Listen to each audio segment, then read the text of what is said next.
This goes beyond simple Aspie fatigue. Now, what we're talking about here is being defeated. It is one thing to be tired, it's another thing to flat out lose or feel like you have lost. So, for example, if you ever played sports, I gotta admit, I'm the worst athlete in the world, but yeah, I did play some sports. Wasn't very good at it, which is an understatement. I was horrible, but one thing I learned about sports is sometimes I would get tired. I absolutely positively love Taekwondo, but wasn't very good at it. But one thing I learned is when I would spar with these other guys, I get tired sometimes. I mean, that is fatigue. But there are other times when you're sparring with people, which in my case was almost always, I would wind up losing. So there was a difference between being tired, between fatigue, and flat out being defeated. So we're asking the question now, what happens?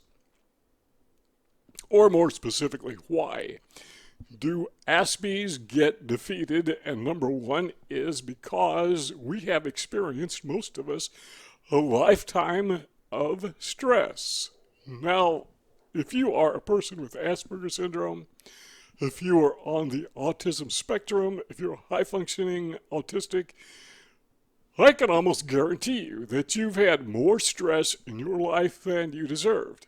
Somebody else living in exact circumstances as you that was not autistic, that person came nowhere near to experiencing the added stress that was brought into your life simply because you have this precondition that is called Asperger syndrome. You have autism, and that in and of itself brings stress into your life.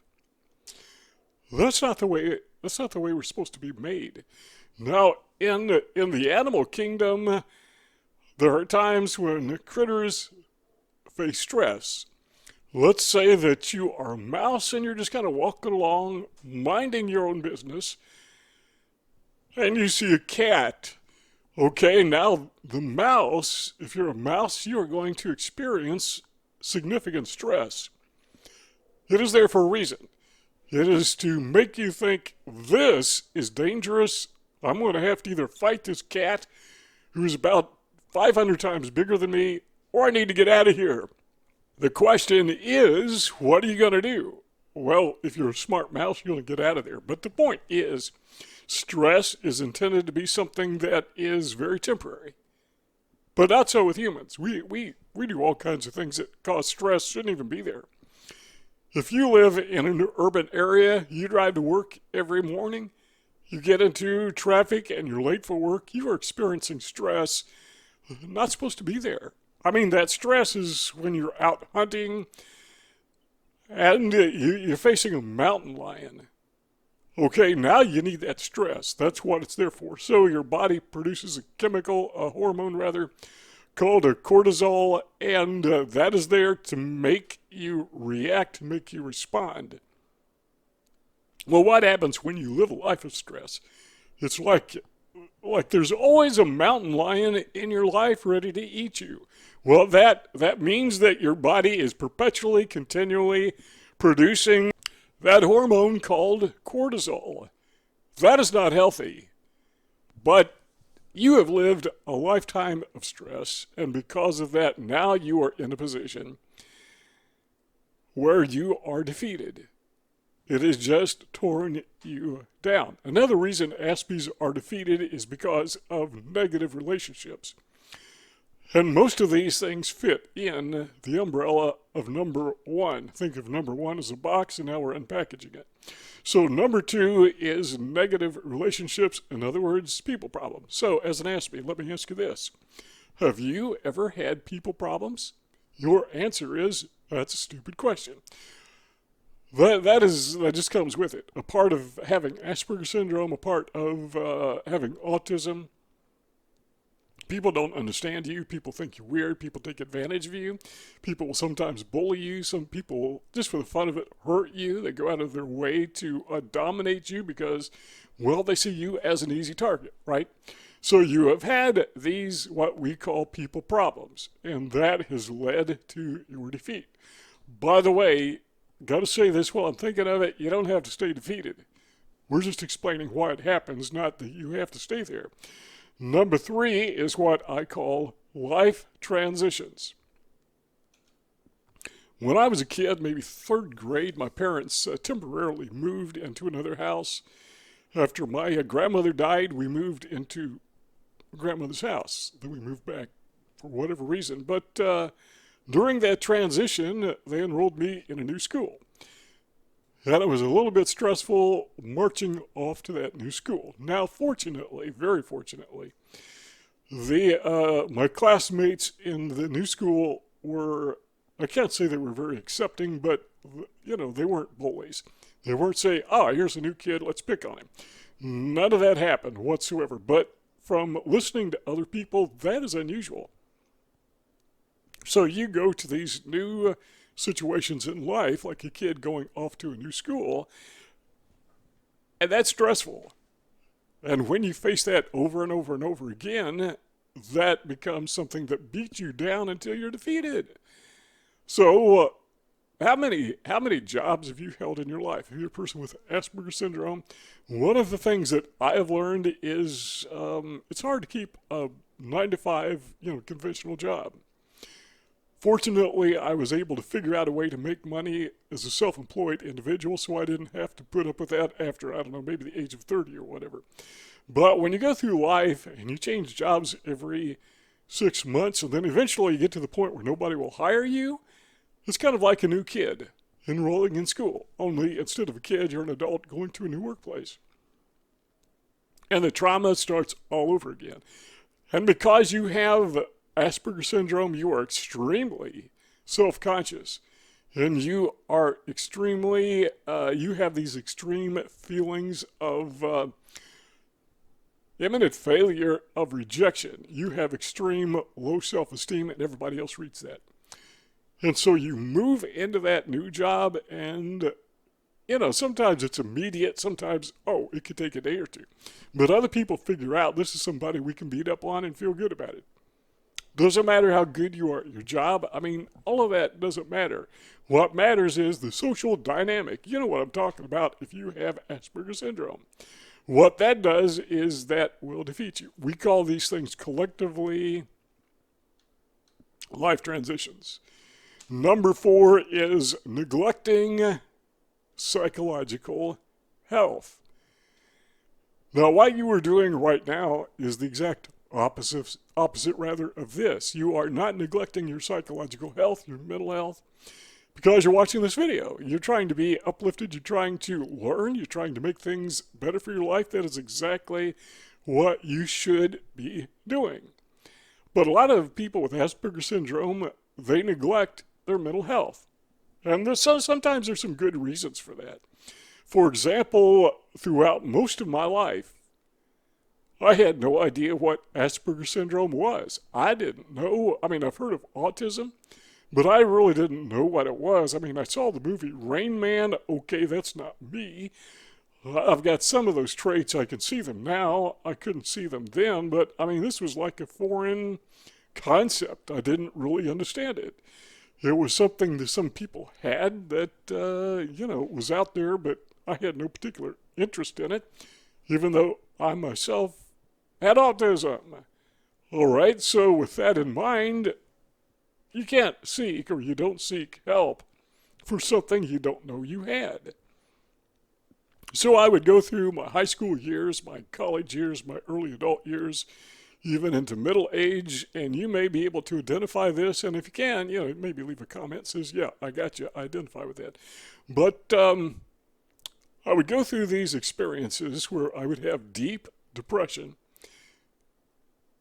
and I would have the rejection of somebody who has Asperger syndrome, that I was autistic and considered weird by all these neurotypical space aliens. And I didn't know. I had no idea that I needed help. I thought things were just really, really bad, and I was just kind of a failure. There was something about me that people didn't like, and I can't help it, and that's as far as it went. So the point that I'm making is I neglected getting psychological help because I was not aware that I had a problem. I mean, I knew I had a problem, but I didn't understand the depth of it. I didn't understand the dynamics of it. I had no idea where to go or what to do about it. I really didn't, particularly in high school. I didn't even know what depression was, even though I had it.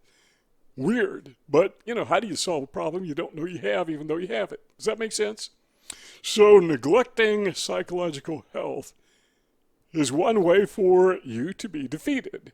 And if you are doing that, it's almost guaranteed that you're going to be defeated. And again, I don't think you are, because virtue of the fact that you're watching this video tells me that, hey, you're trying to educate yourself. You're trying to bring yourself up to speed. Number 5 is unrealistic goals. I'm an advocate of having goals. I'm an advocate of having plans, of having a schedule. I'm an advocate of trying to move ahead a little bit in life, economically, socially, whatever. But I'm also very realistic in understanding that I have certain limitations. And for example, horrible example, but it comes to mind. Horrible example, I am pretty sure that I can't jump off the roof of my house and fly. And you can't either, so don't try it. Just can't do it. So I'm not going to fly around the neighborhood. I mean, I'm not going to practice. I'm going to start jumping off 6 inches and try to fly. And when I get good at that, I'm going to move it up to a foot, and I'm going to jump off, a foot, 12 inches off the ground. And eventually I'll be able to jump off the roof and fly. That's just plain stupid. I mean, nobody thinks like that. No sane person thinks like that. So we have to understand that because we have a condition that is called autism or Asperger syndrome, that we do have limitations, and flying is not just one of them. We have other limitations. So we accept that. And when we don't accept that and try to set goals for ourselves that are unattainable, what it does is it leads to defeat. Now, again, I said this earlier, I'm not saying don't set goals. I mean, 30, 40 years ago, about 40 years ago, I had this idea of starting a direct mail business. I had some goals. Wasn't really sure what I was doing, but, I kind of learned as I went. And, I built a business. It was successful. So I'm not saying you shouldn't do those things. What I'm saying is you need to do them within the context of who you are. And who you are is somebody who cannot fly. Who you are is somebody who has autism. So function within those parameters. Well, this is a good example. When I was younger, I tried a job as a salesman. You're probably laughing at me right now if you have Asperger syndrome, because that's virtually impossible. But I didn't know, it was akin to trying to fly. People just didn't relate to me. It was impossible. So defeat comes when we set unrealistic goals and we set out to meet those goals. Guaranteed defeat. Absolutely, positively guaranteed defeat if you set a goal that is unachievable. Number 6 is what I call regret obsession, or maybe we could call it rumination. And that is where we take something and we think about it, and we think about it, and we think about it, and we never stop thinking about it because, well, for some reason it's just kind of stuck in our mind. Have you ever had a song stuck in your mind? I remember years ago, I have no idea why, the Beverly Hillbillies theme song was stuck in my head. Well, what's that got to do with anything? Well, after a while, it was kind of annoying. I mean, how many times can you sing this thing about Jed and his skin, striking oil? I needed to get that out of my head. We have a sad song stuck in our head sometimes, and the song is titled Rumination. The abuses that we experienced as children, as adults, maybe yesterday, maybe today. And we have those things, and we are obsessing over them because people mistreated us. But there's another part of that. There's a thing called regret obsession, and that is where we or in my case, me, I'll make this very personal, made stupid mistakes. I've talked about this in other videos, so I'm not going to talk about it extensively now, but yeah, I have said things to people that I wish I had never said. I remember when I was like 18 years old, I broke up with my girlfriend, and the way that I handled it was just mean. And I regret that. There are times when I didn't handle myself properly, and in hindsight, I see that I could have done it differently, and I can't use Asperger's as an excuse. It may have played a role, and autism may have played a role, but still, I do have a brain. I do have a little bit of common sense. And so, in the past, I have done some things that are really, really stupid. Not all of them are social. I've made some bad investments. When I had my business, there was this opportunity. I was in the direct mail business, so I did a lot of advertising. And I saw this one opportunity for advertising cost $2,000. So I did the math in my head. Okay, I'm going to spend $2,000 from that. I need to get so many orders, and that will pay me back. And if I get so many more orders, then I'll make a profit off this. So I said, okay, let's go with this one. And I invested $2,000, and I did not get one inquiry, let alone a sale. $2,000 just wiped out. Am I going to obsess over that? No, I'll learn from it. So when we have those bad experiences, whether it's breaking up with a girlfriend or making a bad investment, what we do is we don't obsess over those things, but we learn from those things. We say, I was a jerk the way that I treated her. I'm going to stop being a jerk best I can. I'm still a jerk, but I'm working on it. At least now I know I'm a jerk. Those types of bad investments, yeah, sometimes I still do that. I'm no longer in business, but I still make bad investments now and again. Typically, it's not anywhere near that large. Usually it's like buying something at the grocery store that I don't need. That's a waste of money. But I don't obsess over those things. I regret that I did it, and now I'm over it. I've learned from it, and life moves on. If you don't do that, that will defeat you. That will totally tear you down. And I got to admit, I'm not over this. I still do that. Number 7 is overexposure to, are you ready for this one? Overexposure to social media.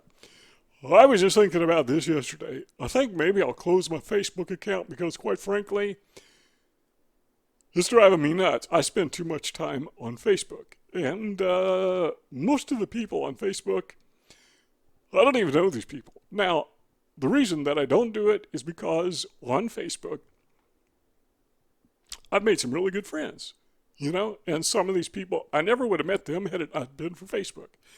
And some of them, I've met them in person. We've gone out, had dinner together, had a good time. So, okay, I think I'll stay on Facebook. But what I'm not going to do is I'm not going to overexpose myself to it. I don't know about you, but a lot of times, first thing I do when I get on the computer is I go see if anybody left a message on Facebook. See if anybody read my message on Facebook. See if I got any likes.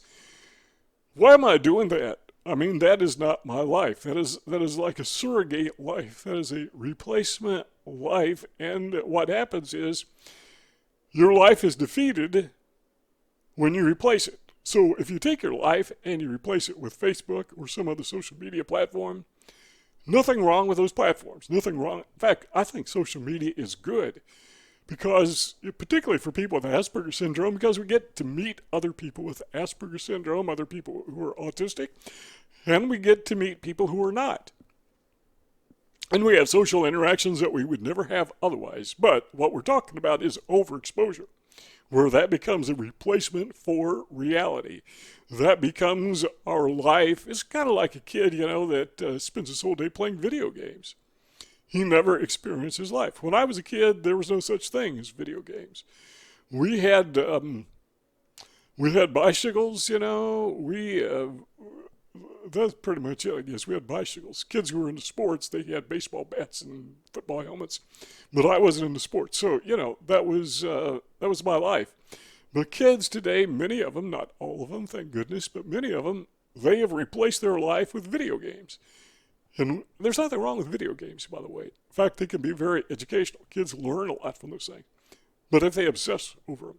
And we get mad at them. We ridicule them. We say, what's wrong with these kids? And then we turn right around and we get on Facebook and do the same thing. And that will tear us down. That will destroy your life. And that really doesn't even have anything to do with Asperger syndrome. That's just anybody. Number 8, and finally, is this, and this is an important one, kind of kept it to the end, but overexposure to not just social media, but overexposure to entertainment media. Okay, here's a good question for you. Have you ever had a nightmare? And your nightmare was generated because you watched a scary movie? Has it occurred to you, and I'm sure it has, that if you had not watched that scary movie, you would not have had that nightmare? Has it occurred to you, and it's occurred to me, so it probably has to you, that probably would have been a good thing not to watch that movie? Because it got inside, I mean literally got inside my head, got inside my brain. If it hadn't, I would have had that nightmare. Now, let's stop and think about commercials. Why does Madison Avenue spend billions and billions and billions of dollars on commercials? I was in direct marketing. I spent a lot of money, on advertising. Why? Well, because it works. You get inside people's heads and they respond and you make a profit. You give them something they need or they want, and I get something that I need, I want, which is a profit. So it's fair exchange. Advertisers, Madison Avenue, television, movies, whatever, they understand that principle, that the media impacts our thinking. Media influences us. That's why Madison Avenue spends billions of dollars probably every year on advertising on entertainment media. So entertainment media has an impact on our thinking, and if it didn't, Madison Avenue wouldn't be spending all that money. So if it has an impact on our thinking, do we really want to expose our brains to it?